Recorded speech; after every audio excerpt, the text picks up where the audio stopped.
Hi friends, welcome to as home. Today என்ன பார்க்கலான்னா கோதுமை ரவையில் எப்படி புலாவ் செய்யலான்னு பார்க்கலாமாங்க. கோதுமை ரவையை யூஸ் பண்ணி இந்த மாதிரி செய்யும்போது யாருமே வேண்டான்னு சொல்ல மாட்டாங்க. டேஸ்ட் ரொம்பவே சூப்பராக இருக்கும். வேண்டான்னு சொல்கிற கிட்ஸ் கூட ரொம்பவே விரும்பி சாப்பிடுவாங்க.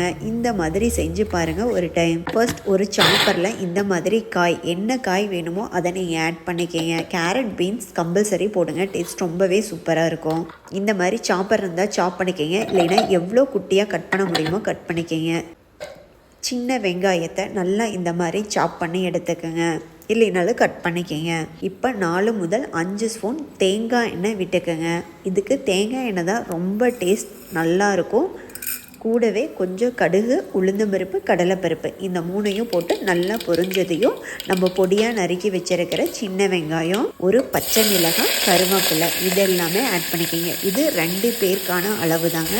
இதை நல்லா வதக்கிக்கிங்க. இது கொஞ்சம் வதங்கின உடனே ஒரு தக்காளி இதையும் கூட போட்டு நல்லா வதக்கிக்கலாம்.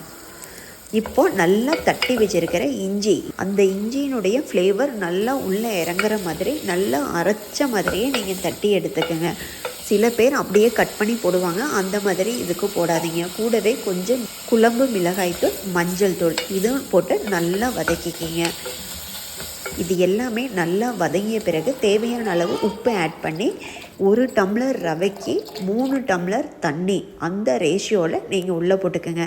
இதில் நீங்கள் முந்திரி பருப்பு, கொத்தமல்லி, புதினா இந்த மாதிரி என்னெல்லாம் உங்களுக்கு அடிஷ்னலாக ஆட் பண்ணணுமோ அது எல்லாமே ஆட் பண்ணிக்கலாம். இப்போ உப்பு செக் பண்ணிவிட்டு வேணும்னா உப்பு கொஞ்சம் ஆட் பண்ணிக்கோங்க. இந்த ஸ்டேஜில் நீங்கள் கொஞ்சம் நெய் விட்டுக்குங்க.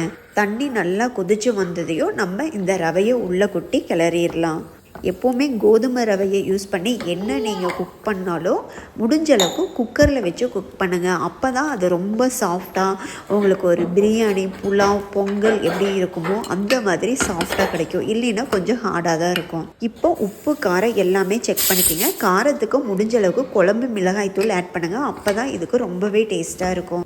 ஒரு விசில் வந்ததையும் ஆஃப் பண்ணி எடுத்துக்கலாங்க. அதுக்கு மேலே விட வேண்டாம், அடியில் வந்து பிடிச்சு. நம்ம கேரட், பீன்ஸ் எல்லாமே ரொம்ப மைனூட்டாக சாப் பண்ணதுனால இதோட டேஸ்ட் ரொம்பவே சூப்பராக இருக்கும். இது கூட நீங்கள் ஸ்வீட் கார்ன், கொஞ்சம் பன்னீர், இன்னும் அடிஷ்னலாக வெஜிடபிள்ஸ், நட்ஸ் எல்லாமே ஆட் பண்ணிங்கன்னா இன்னுமே ரொம்பவே டேஸ்ட் சூப்பராக இருக்குங்க. இந்த மாதிரி ஒரு டைம் நீங்கள் கோதுமை ரவையில் குக்கரில் செஞ்சு உங்கள் வீட்டில் இருக்கிறவங்களுக்கு கொடுத்து பாருங்கள். இனிமேல் கோதுமை ரவை உப்புமா வேண்டானே சொல்ல மாட்டாங்க. இந்த மாதிரி புலாவ் செஞ்சு கொடுங்கன்னு தான் சொல்லுவாங்க. என்னோட ரெசிபி உங்களுக்கு பிடிச்சிருந்தா வீடியோவை லைக் பண்ணிவிட்டு சப்ஸ்கிரைப் பண்ணிடுங்க. தேங்க்யூ. தேங்க்ஸ் ஃபார் வாட்சிங்.